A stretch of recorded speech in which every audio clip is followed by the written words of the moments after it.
Senhoras, senhores, queridas irmãs, queridos irmãos espíritas, jovens, nossos votos cordiais de muita paz. Durante a Revolução Bolchevique, um homem admirável reuniu seus melhores alunos e conseguiu, do czar Nicolau III, permissão para sair da Rússia em uma viagem que ficaria na história da psicologia. Esse homem, Gurdjieff, a sua viagem era programada para um encontro com homens notáveis. Também conseguiu dele a oportunidade de dirigir seus revolucionários e, por sua vez, conseguir também um salvo-conduto para afastar-se do país, levando o grupo de alunos, alguns dos quais pertenciam à nobreza, outros às inteligências mais rutilantes do país, dando início, portanto, a uma tarefa grandiosa na busca do conhecimento do ser humano. A jornada prolongou-se por vários anos, e à medida que as dificuldades apresentaram-se, alguns alunos permaneceram nos países visitados, e outros dirigiram-se à Europa, que estava distanciada da Revolução, que de alguma forma mudou os destinos da sociedade. Chegando a Paris, Gurdjieff resolveu estabelecer-se numa cidade periférica da capital francesa. E ali, então, começou a influenciar a psicologia com a sua visão transcendente da criatura humana, com o senso apurado de observação dos dramas, do comportamento e da busca da realização do ser em relação ao seu destino em um terceiro caminho psicológico. A sua escola tornou-se florescente e famosa, conseguindo mesmo apresentar uma psicologia sui generis, graças à qual os alunos eram convidados a uma convivência com a natureza, desde o amanho da terra até a contemplação dos astros. E, a posteriori, em vivenciar personalidades variadas em belas obras de teatro que Gurdjieff encenou na Comédie Française em Paris. Posteriormente, na década de 1930 já, acercando-se dos anos 40, a escola perdeu seu brilho por circunstâncias variadas. E os biógrafos de Gurdjieff narram que ele retornou à sua Rússia querida, a Santa Rússia dos seus ancestrais.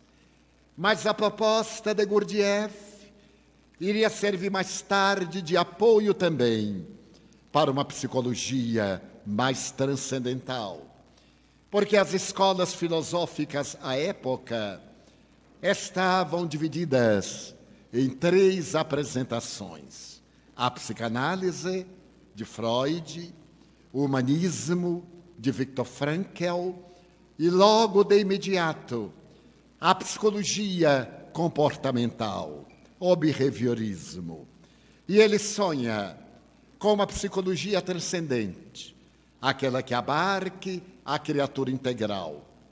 Por volta de 1948, na Universidade de Londres, um discípulo de Gurdjieff, Pedro Auspensky, foi convidado para apresentar o seu antigo mestre, de quem também se divorciou em determinado momento por uma questão opinativa, qual sucedeu a Freud e a Carl Gustav Jung.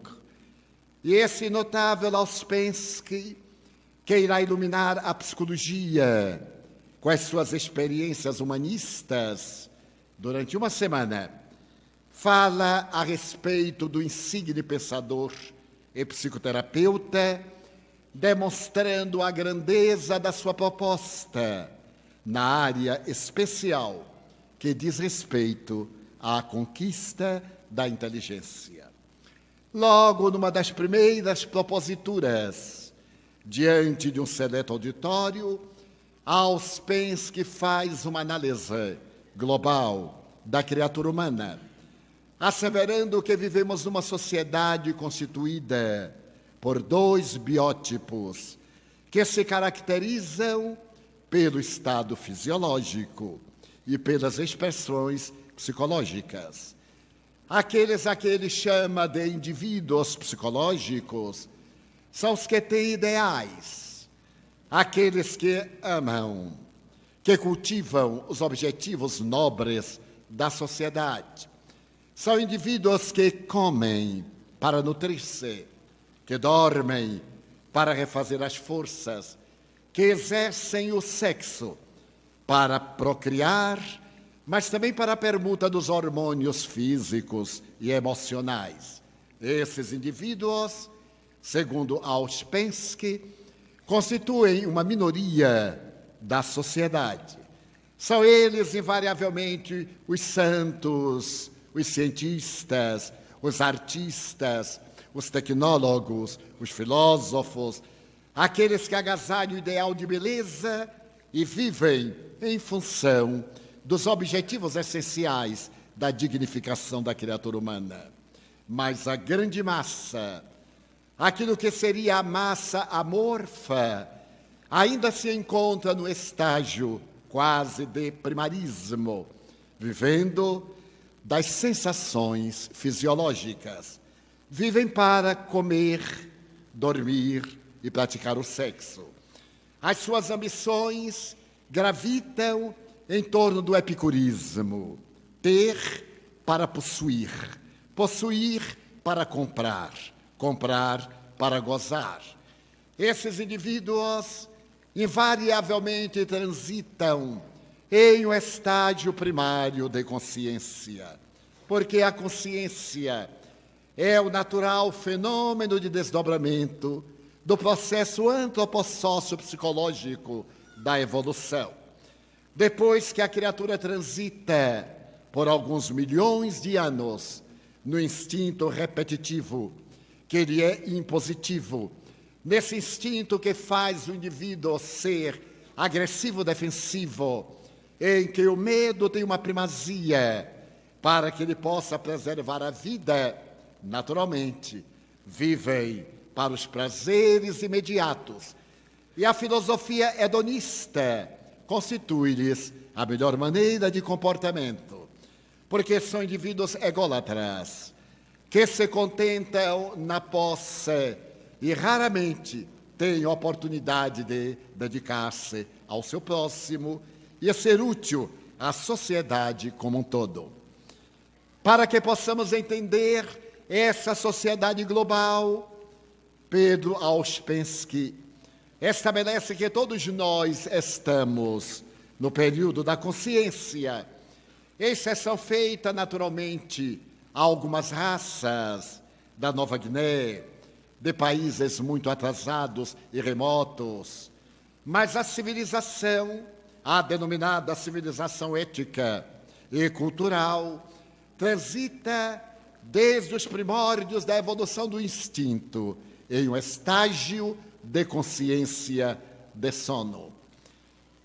Ele pretende dizer que a consciência ainda não adquiriu a capacidade do discernimento. Está adormecida para os valores grandiloquentes e admiráveis da vida.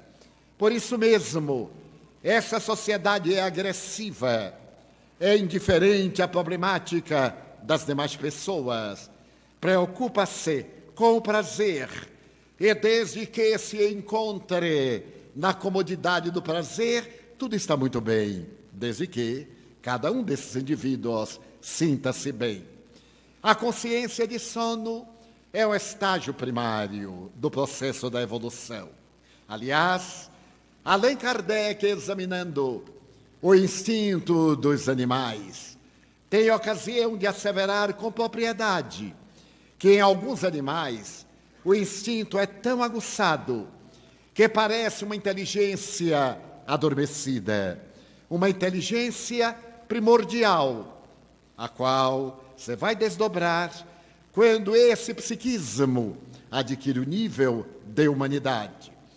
Poderíamos então denominar que as criaturas humanas que se encontram nessa fase do trânsito do instinto egocêntrico para a consciência do discernimento já estão, em verdade, desenvolvendo a inteligência em um caráter que pode controlar o instinto.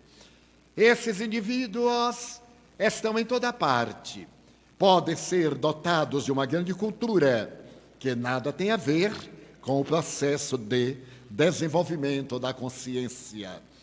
Portadores de grandes fortunas, sempre pensam primeiro em si, também nos seus, e estabelecem a colocação de que somente é válido aquilo que diz respeito ao ego. Não tiveram a coragem de libertar-se da sombra, dos atavismos ancestrais, das tendências perturbadoras. Ainda não puderam identificar o self, aquilo que somos, a realidade espiritual que se encontra momentaneamente mergulhada na argamassa celular para poder intelectualizar a matéria, como prescreve o ínclito codificador da doutrina espírita. Mas este processo é natural. Quando os psicólogos das várias escolas citadas debruçam-se sobre os níveis de consciência, têm uma grande dificuldade em elucidar através da lógica como é que a nossa sociedade pode apresentar indivíduos que se notabilizam pelos altíssimos níveis de consciência, de abnegação, até o holocausto. E aqueles outros que se contentam com as sensações que transformam em emoções imediatas. As emoções do prazer, da alegria e do próprio egocentrismo. Também os religiosos, aqueles que preconizam uma única existência material, sentem-se aturdidos quando, por exemplo, examinam a figura extraordinária de Madre Teresa de Calcutá e a personalidade psicopata de Adolf Hitler, que era egocêntrico e que, no seu nível de consciência de sono, pensava exclusivamente no seu bem-estar, do seu povo, embora não fosse alemão, era austríaco, e na construção de uma sociedade superior, através da ancestralidade étnica. Como explicar-se? Por exemplo, 2 gêmeos univitelinos. Um deles é portador de sentimentos altruístas, entrega-se aos ideais da beleza, de promoção social.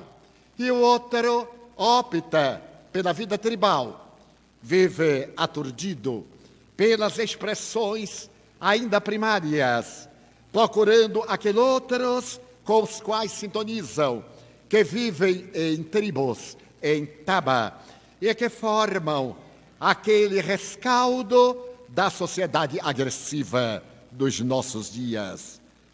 Então, Pedro Ouspensky refere-se à reencarnação.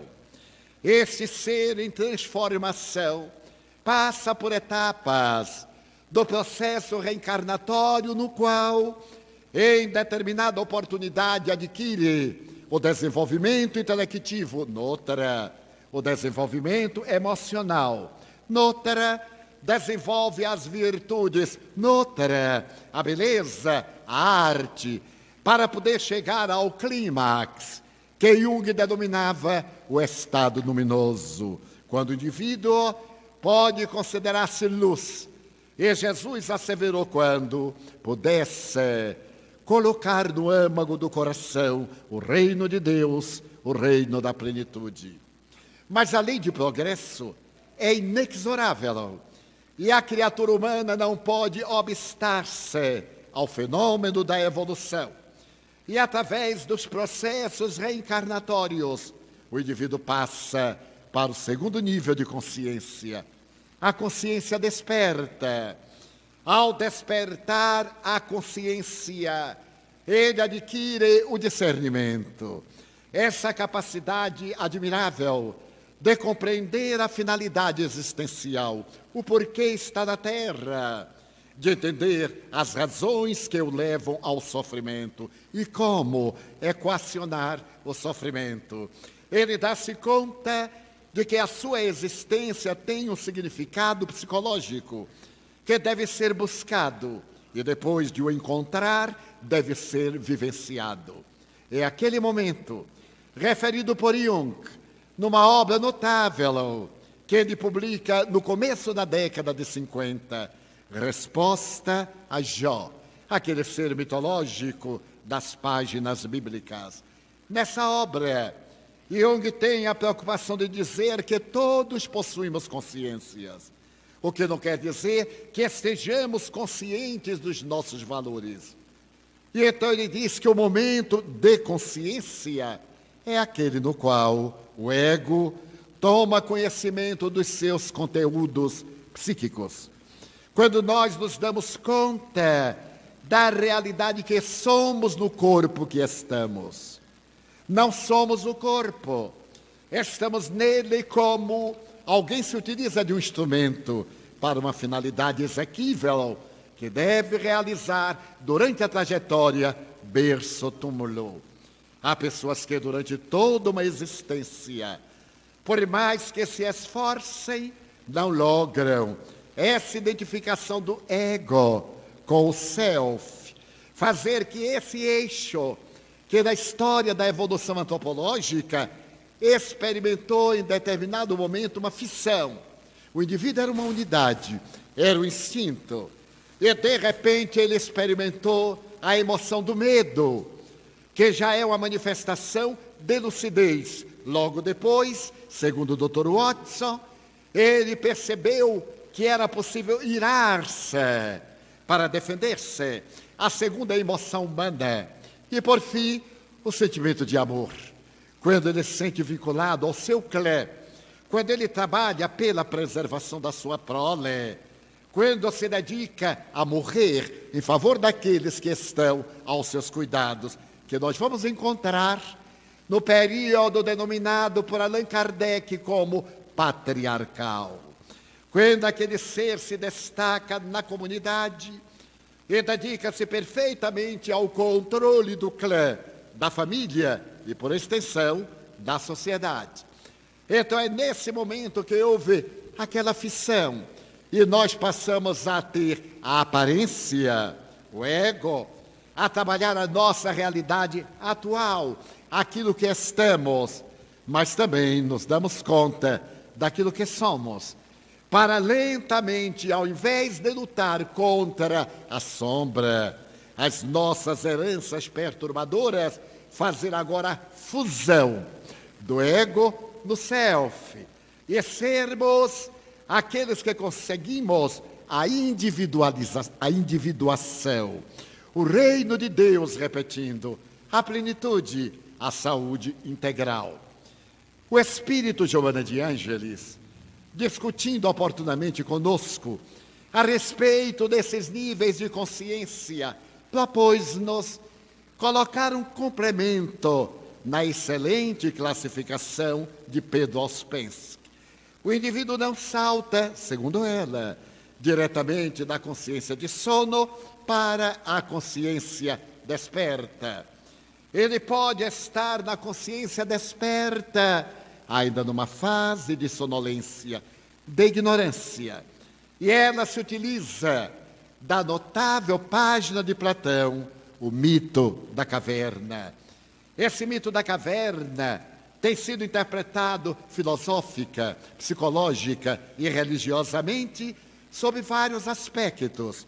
Como nos recordamos, Platão fala de uma sociedade que vivia numa caverna. E essa caverna era mantida pela chama de uma fogueira que projetava em todo o contorno da caverna as figuras, as sombras. E as pessoas nasciam ali, ali viviam, ali se compraziam, reproduziam-se e também depereciam e experimentavam a morte. Todos estavam satisfeitos com a sua existência na caverna, até um dia em que alguém tem a coragem de sair daquele mundo de sombras, que somente tem uma débil claridade pelas labaredas que flamejam, e vai na direção daquela porta e encontra um mundo fascinante. Ao encontrar esse mundo de cores, de beleza, de vida, esse ser que sai da caverna volta em triunfo para dizer aos seus coetanos que a vida não é aquilo, mas aqueles que ali estão, consciência de sono, redarguem, não nos venha com essas fantasias, não existe nada além da caverna. Nossos ancestrais nasceram aqui, aqui morreram. Nós nascemos aqui, aqui viveremos, até o momento da nossa consumpção, e permanecem ali. Mas esses idealistas que saíram da caverna não mais se adaptam ao mundo de sombras, de projeção, às labaredas da fogueira e aquelas imagens repetitivas e inúteis. Então há várias interpretações, como dissemos, até mesmo a interpretação daqueles que voltam do além e vêm à caverna da existência material para dizer-nos que há um mundo de beleza, além dos limites da nossa organização celular. E muitos dizem, não, eu nasci numa doutrina que assevera ser a existência corporal única. Nessa doutrina nasci, nessa doutrina morrerei, e nada me demove. É o indivíduo na caverna de Platão. Há umas outras interpretações que não vêm ao caso, mas então Joana de Ângeles nos propõe que aquele indivíduo que estava na caverna, quando se encontra de saída e vê a claridade, ele se deslumbra com a luz que o atrai, mas ele ainda está mergulhado nas trevas de onde procede. É que vale dizer, então, que nós teríamos uma experiência de uma consciência de sono que desperta e uma consciência desperta lúcida. Quando já saindo da caverna, nós passamos a viver em sociedade animal, pelo instinto gregário, em sociedade fraternal, com a vida, a natureza, e numa fraternidade cósmica. Nessa segunda fase, o indivíduo consegue quebrar as rotinas. No período de consciência de sono, ele vive dentro de fatores de perturbação. A rotina, o medo, a ansiedade e a solidão. Porque o comer, dormir e fazer sexo não preenchem o vazio existencial. E o indivíduo tem medo de perder essas comodidades. Está sempre ansioso por acumular mais, por comprar afetos, porque não inspiram a afetividade. A pessoa ególatra é uma pessoa solitária, porque nunca se faz solidária. Por consequência, é uma pessoa insatisfeita e, para poder sobreviver, tomba na rotina. Podemos ver isso em nossa sociedade, quando as pessoas estão atormentadas na área sexual, que é um fator primordial da sua existência. Hoje, sob os estímulos da libido, provocados esses estímulos pelo erotismo. Vivemos os dias do erotismo, em que as provocações, a vulgaridade promíscua, a sensualidade, apresentam-se como o momento culminante da vida existencial. Desencarnou, há poucos dias, um astro cinematográfico relevante, Tony Curtis, e ele deixou no seu legado uma narrativa, mais ou menos com estas palavras: eu vivi o prazer, casei-me 8 vezes e tive mais de 1000 relacionamentos com mulheres diferentes. Então a vida para ele, com todo o respeito nosso, é uma análise, já que ele publicou, merece consideração. A sua vida era o prazer, mas o prazer imediato, porque era uma vida de rotina, comer e gozar. Mas como o gozo leva a uma sensação desgastante pela repetição, ele variava. E nessa variação, eu gostaria de referir-me aos graves perigos da rotina, no nível da consciência de sono. Tratava-se de um indivíduo que se consociara fazia quase 18 anos. Era um indivíduo americano da cidade de Los Angeles, uma das capitais mundiais da fantasia, porque ali ao lado estão Hollywood e as grandes empresas cinematográficas, como também de gravações para a televisão. E a sua vida estava adstrita a uma monotonia familiar. Ele era pai, seu filho tinha 16 anos, a sua mulher já estava com a idade amadurecida, e ele começou a sentir o tédio daquele relacionamento familiar que não tinha novidades. O tédio foi dominando-lhe a existência, e o afastamento gradual do relacionamento por causa da rotina. O casal começou a silenciar. E quando no relacionamento os parceiros, seja qual relacionamento for, comercial, social, filantrópico, espiritual, matrimonial, quando esse relacionamento perde o impacto do diálogo, é porque está morrendo por falta de vitalidade. Mas ele então, certo dia, muniu-se de coragem e, olhando a mulher, agora com olhos especiais, à hora do jantar, ele disse-lhe: lamento muito, mas eu desejo pedir-lhe o divórcio. Ela experimentou um impacto e reagiu: mas por que o divórcio? Porque eu já estou com um relacionamento novo. A nossa vida conjugal perdeu completamente o encanto. Quase um ano transcorreu sem que nós hajamos tido qualquer contato físico. Então ela começou a chorar e experimentou o desabar dos seus sonhos, embora a ilusão já houvesse batido em retirada.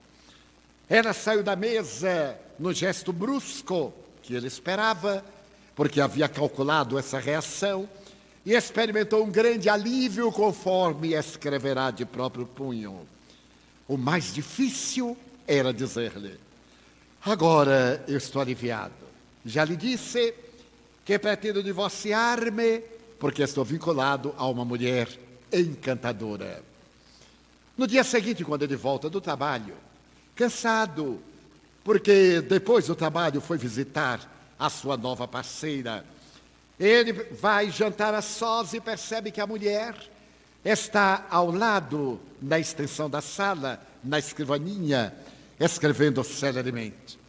E ele se surpreende, porque ela não era nenhuma intelectual e não tinha o hábito de escrever. Mas, muito cansado, ele foi dormir. No segundo dia, após a declaração, ela chegou do trabalho aparentemente cansada, e ele também, mantendo aquele silêncio constrangedor, e ela prosseguiu escrevendo. Ele foi deitar-se. No quinto dia, ele perguntou-lhe: e então, qual é a sua resposta? Ela estava muito abatida. Segundo ele, disse-lhe: a minha resposta vai depender da proposta que lhe irei fazer. Eu lhe concedo o divórcio. Um divórcio não litigioso. Sim, sim, é claro. Eu pretendo, disse ele, dar-lhe 30% das ações da minha indústria. Consciência de sono, minha indústria. Eu deixarei a minha casa para você. Pagarei o restante da hipoteca. Dar-lhe-ei também um salário para você poder viver com dignidade, e o nosso filho. E mais alguma exigência, o carro já é seu. Ela disse: não é isso. Eu desejo lhe pedir um mês de prazo. Apenas um mês. Mas um mês é a minha condição. Se você não aceitar, partiremos para um divórcio litigioso. Ele reflexionou. O mês, afinal, passa muito rapidamente. Em especial, quando a pessoa muda de opinião a respeito de outrem. Mas ela havia feito somente uma reticência, não havia posto o ponto final. E disse, ademais, eu gostaria que nesse mês, diariamente, quando nós saíssemos da alcova, você me carregasse do quarto até a sala de jantar. Lembre-se que quando nós nos casamos, você carregou-me, atravessamos a porta de entrada e colocou-me na sala de refeição. Depois, carregou-me novamente e levou-me à alcova. Agora que nós nos vamos divorciar, eu lhe agradeceria por uma razão que vou explicar. Que você me carregasse diariamente, durante o mês, da alcova até a sala de refeições. Mas é um absurdo, porque eu lhe teria que carregar. Nosso filho vai adentrar-se na universidade. E eu não desejo que ele leve o desgosto de ver os seus pais separados. Como ele pensa que o nosso relacionamento é bom, eu gostaria que ele mantivesse essa ideia e não sofresse da orfandade de pai vivo. É somente uma aparência. É por um mês.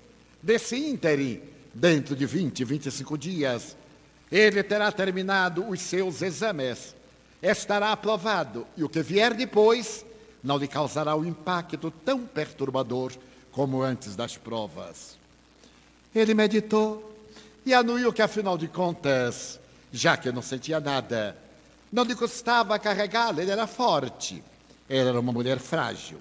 E no dia seguinte, quando ambos despertaram, com certo constrangimento, ele ergueu-a e ela, de certo modo, acomodou-se no seu regaço, saíram pelo corredor e encontraram o filho, que jubiloso aplaudiu aquela cena comovedora do excelente relacionamento de seus pais.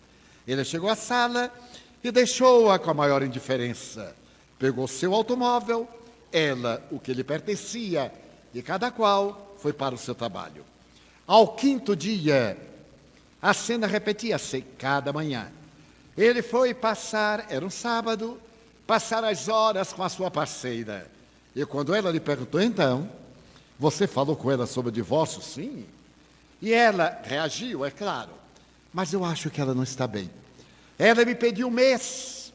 Bem, o motivo me pareceu justo, e eu concordei. Porém, o estranho, o insólito, é que ela me pediu para carregá-la do quarto até a sala de refeição. A outra deu uma gargalhada zombeteira e triunfante. É um ardio feminino.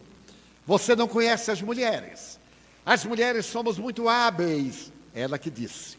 E nós, então, temos a nossa forma de sedução. Mas ela deve ser realmente louca. Não sei como você pode viver com essa mulher quase 18 anos. Ela deve ser louca. E ele concordou plenamente.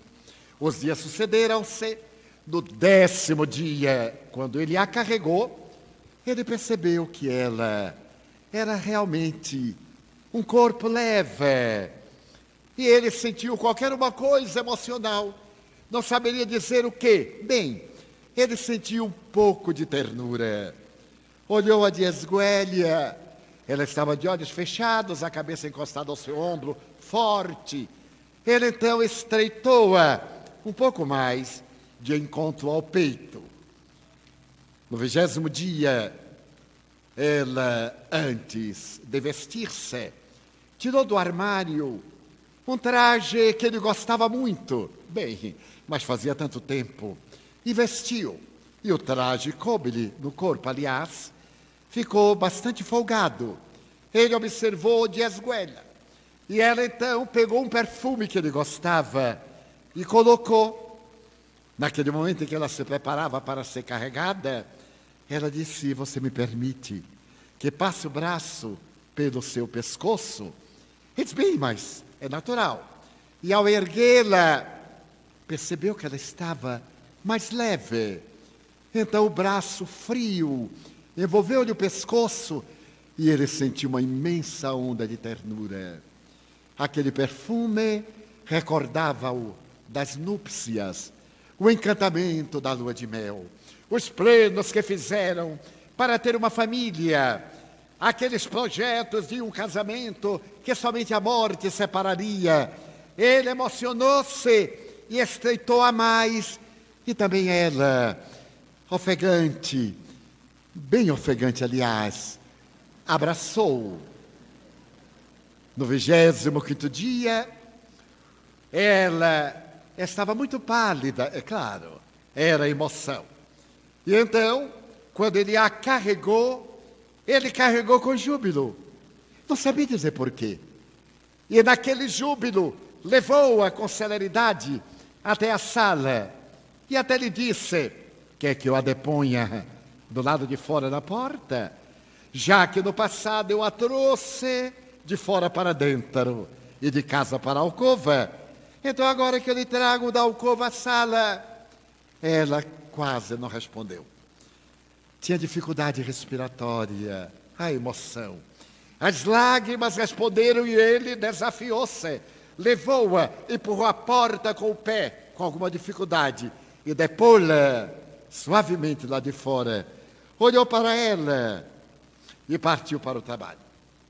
Ao cair da tarde, ele sentiu uma coisa estranha. Mas no 20º dia, faltavam apenas 3 dias para ele ver-se livre e poder viver com a sua parceira nova. Uma onda de tristeza abateu e ele foi à casa da parceira antes de voltar ao lar. E disse-lhe de maneira quase brutal: venho interromper o nosso relacionamento. Acabo de descobrir que eu amo a minha mulher. O amor é como uma brasa. Muitas vezes perde um pouco de calor pela cinza que se avoluma sobre a chama que vai diminuindo. E de repente uma brisa passa suavemente e reacende a brasa. A outra, tomada de espanto, concluiu dizendo: eu sabia que ela ia seduzido com esse ardil miserável. As mulheres somos terríveis. E desvelou-se, agrediu física, moralmente, palavras chulas. E ele olhou-a, mas afinal, em que poço ele ia cair? Ele estava saindo de um relacionamento frio para um ardentemente perigoso, agressivo, porque era com aquela mulher que ele ia casar-se.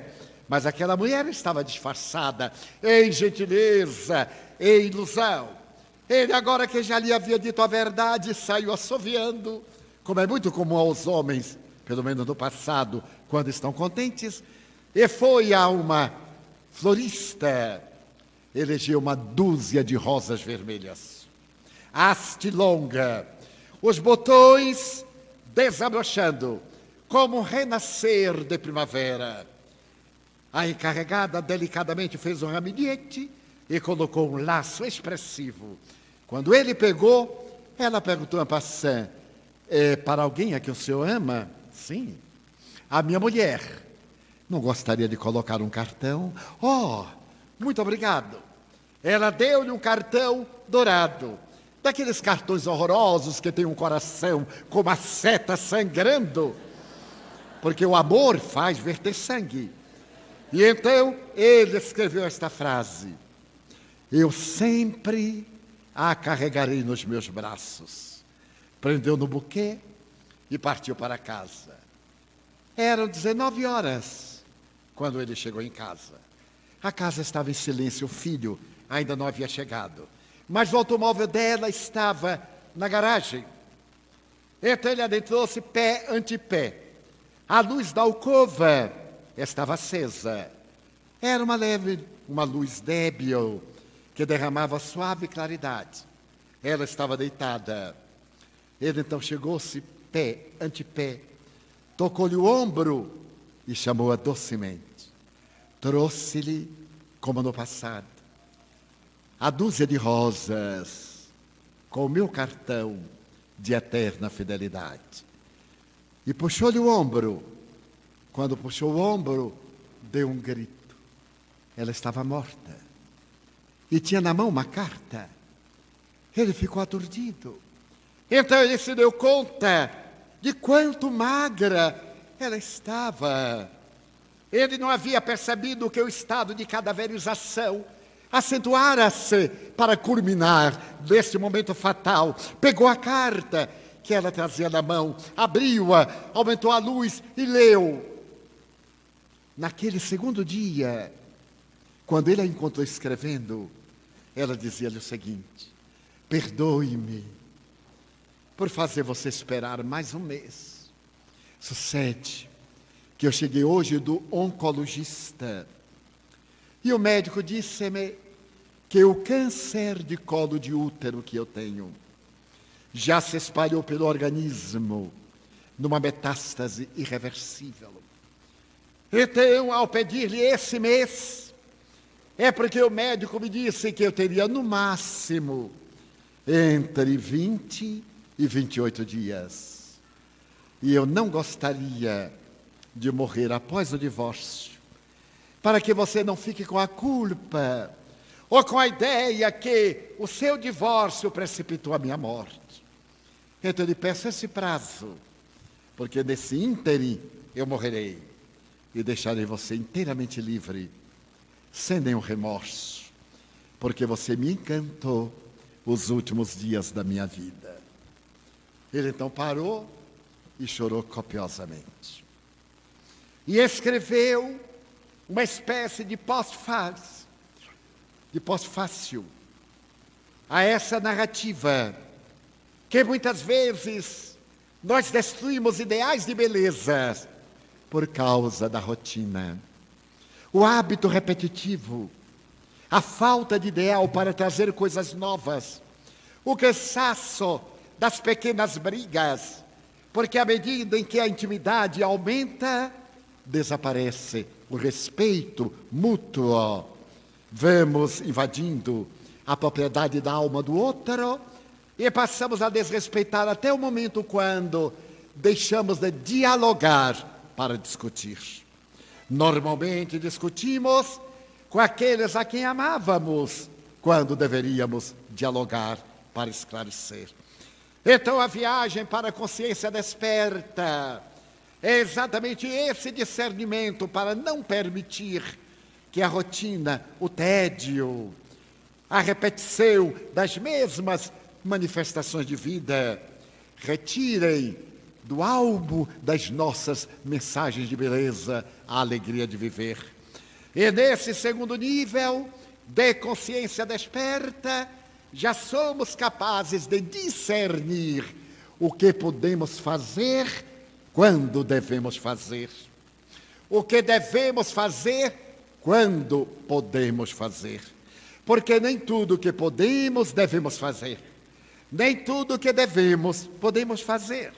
É um jogo de palavras para traduzir até onde vai a minha liberdade que não perturbe a liberdade do outro. O meu prazer que me não comprometa para os dias do futuro. Todos nós podemos gozar férias, mas nem sempre podemos gozá-las. Todos nós podemos fazer o que nos apraz, mas nem todos devemos fazer aquilo que a nós nos apraz e perturba os outros. Então nós estamos em um nível de consciência desperta. E Allan Kardec, interrogando as entidades venerandas, perguntou na questão 621 do Livro dos Espíritos: onde está escrita a lei de Deus? E as entidades nobres que administram o destino da terra responderam, naquele recuado ano ou década de 1850, na consciência. Allan Kardec precede a psicologia de Gurdjieff, de Pedro Ouspensky, a psicologia analítica de Jung. Ele antecipa a psicologia transpessoal, porque o Espiritismo é a psicologia transpessoal e transcendente, que examina a criatura global, não a criatura matéria, não a criatura dual, corpo e espírito. Mas a criatura trinitária, o espírito, o perispírito e a matéria. À medida que a matéria se decompõe e as experiências adquiridas através do perispírito esculpem-se no espírito para se transformarem nas futuras leis de efeito pelas causas atuais, esse ser integral vai encontrar na psicologia espírita o alto nível da consciência desperta. Mas Auspensky vai adiante e diz que a pessoa nessa consciência desperta, valorizando a vida, identifica um terceiro nível de consciência, que ele denomina consciência de si mesmo. O indivíduo dá-se conta que ele é consciência, é o espírito que pensa através dos neurônios cerebrais.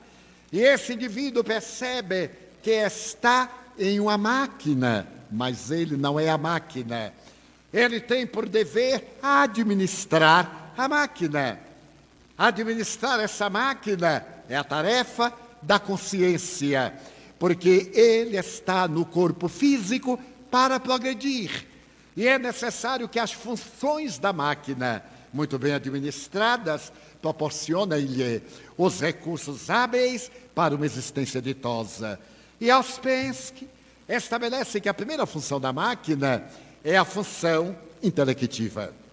Desenvolver a inteligência, aprimorar os conhecimentos, primeiro, para o bom relacionamento ético e social, para o desenvolvimento das aptidões do germe divino que dorme no espírito que somos. E esse desenvolvimento de natureza intelectiva pode ser através das escolas, das academias, do autodidatismo, dos diálogos da leitura, de todos esses processos que hoje estão ao nosso alcance, bastando que nos interessemos por consegui-los. Esse desenvolvimento, a consciência tem a obrigação de conseguir o desenvolvimento intelectual. Mas existe uma outra, segunda função da máquina, que é a função emocional. A criatura humana é um feixe de emoções. E normalmente age e reage de acordo com as suas emoções. Se essas emoções são primárias, o instinto reage com ira. Alguém lhe pisa o pé e a pessoa dá uma cotovelada. Mas se está no nível de consciência lúcida, alguém lhe pisa o pé e ele diz sorrindo: olá, você não está sentindo uma coisinha fofa embaixo do seu pé? É o meu pé. Tire sua pata de cima do meu pé. É a consciência lúcida, uma consciência desperta. Mas normalmente a emoção experimenta determinados estágios de desenvolvimento.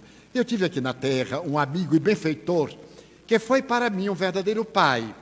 Era um senhor português com quem eu travei relacionamento quando tinha 19 anos.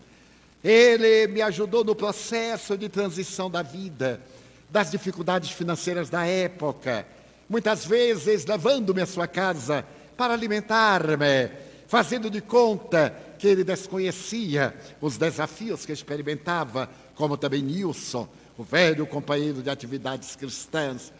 E nós mantínhamos um relacionamento estreito de filho para pai. Era um português jovial, como todos os portugueses, alegre. E um dia, quando nós conversávamos, eu lhe narrei um fato hilariante e ele me respondeu também através de uma narração. Foi contando a história, contava e sorria. E eu fiquei na expectativa do desfecho. Quando ele chegou ao desfecho, ia dizer, foi tomado por uma explosão de risos. Foi ficando corado. E eu digo: mas, senhor Gonçalves, pare um pouco. Não posso, meu filho, eu não posso terminar. E não me contou o desfecho. Eu então não pude rir. Eu dei aquele risozinho de quem não entendeu nada. E muito bem, dias depois eu disse-lhe: senhor Gonçalves, e como é que termina aquela história? Meu filho, não me lembre. E explodiu em gargalhadas. aumentou minha curiosidade. E eu lhe disse: seu Gonçalves, escreva, para que eu possa saber, eu quero rir. E ele me disse depois: tentei, mas eu não consegui. Esse amigo morreu de um infarto do miocárdio. E eu fiquei sem saber como terminou a anedota.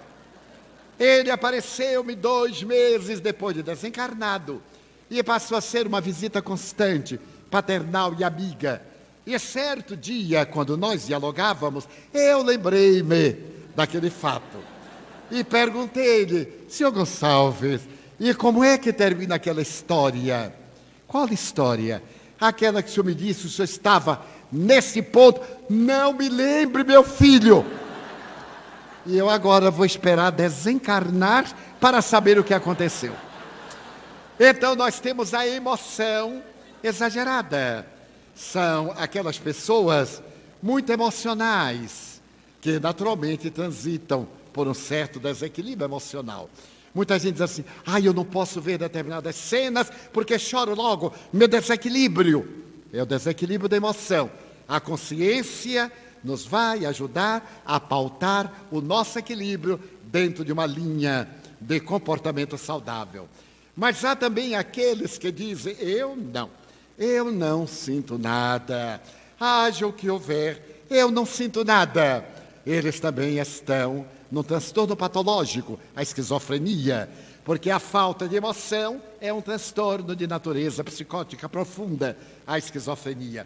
Eu tenho uma amiga que ela é uma das melhores memórias que eu conheço, mas é a distração personificada. Imaginemos que, recentemente, todo mundo falava a respeito do salvamento dos 63 mineiros do Chile. E todos contavam da coisa, e ela prestava atenção. Foi ficando apiedada daqueles mineiros lá do Chile e tal. E, de repente, ela saiu-se com essa: mas, o que é que esses mineiros foram fazer no Chile? Era, portanto, um estado de emoção, de consciência, de terceiro nível, a consciência de si mesmo, administrando o povo de Minas Gerais, que para ela só tem mineiro em Minas e não nas minas de carvão. Então nós temos uma terceira função que deve ser administrada, é a função instintiva. Nós teremos que dar racionalidade ao instinto. É muito comum nós dizermos: eu reagi por instinto. Eu tenho um amigo paulistano que oportunamente ele me disse: Divaldo, quero lhe pedir que ore por mim. E eu perguntei: mas por quê? Não estou bem. Você imagine que eu estava na rua Barão de Itapetininga, no coração de São Paulo, e ao atravessar a esquina da Avenida X, bati-me com um homem, e logo fui tomado de fúria, agarrei-o e perguntei: você é cego, miserável? E ele disse: sou, sim, senhor. Eu atropelei o cego e queria ter razão. Eu estou bem? Eu digo: não, já passou do sanatório há muito tempo. Então, nós necessitamos de administrar o nosso instinto, ao invés de reagir, agir.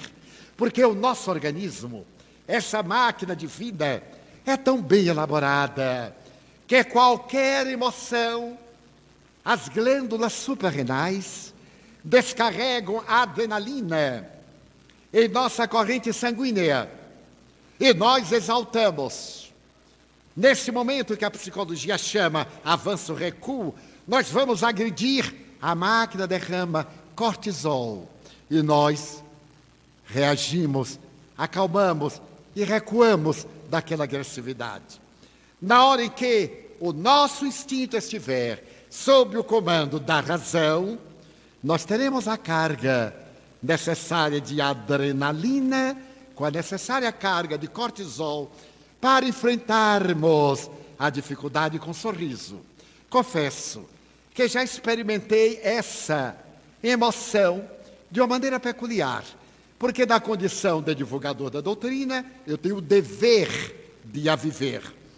E certo dia, eu encontrei uma pessoa de consciência de sono, e essa pessoa muito agressiva disse para mim com certa ferocidade: eu não vou com a sua cara. E eu tive choque, porque eu pensava até que era uma cara razoável. Eu tive choque. E ele disse: eu lamento muito. E lhe peço desculpa, porque é a única cara que eu tenho. Então me desculpe. E dei-me conta que o cortisol suplantou a outra substância, a adrenalina, porque não fiquei com raiva da pessoa. Vivemos um momento muito grave. A violência invade-nos, todos os setores sociais, porque a violência está dentro de cada um de nós.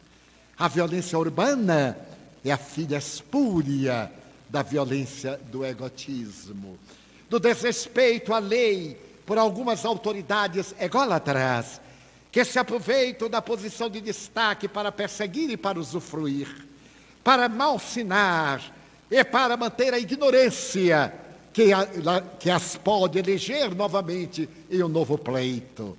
Mas isso é transitório. Estamos na alvorada de uma nova era, e essa era de transição para um mundo melhor, acenada por Jesus, conforme podemos ler em Marcos, número 13, o sermão profético, recomendada por Allan Kardec, quando ele nos fala da geração nova, e quando ele nos aborda na questão 919, a respeito dessa imensa transição, quando receberemos também espíritos de escola, de outra dimensão, alguns dos quais já estão entre nós. Estamos vivendo o crepúsculo de uma era e o amanhecer de uma nova experiência humana.